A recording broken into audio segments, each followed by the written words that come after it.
At para maliwanagan ng lahat tungkol sa issue na ito, gusto ko naman po ang ipaalam na wala pong kasong isinapalaban sa amin.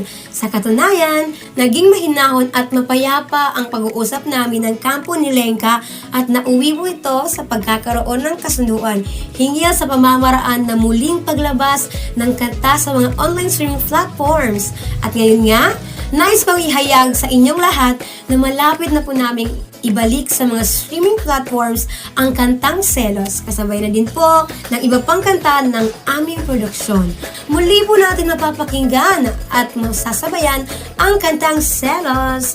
Sana po ngayon ay maging masaya na lamang po tayo dahil hindi lang naman po ito para sa akin, para din po ito sa mga kapwa kong Bangsamoro artist at sa mga kapwa kong Pilipino. Nagpapasalamat po kami sa lahat na nanatiling matibay ang paniniwala at suporta sa akin at sa aming produksyon.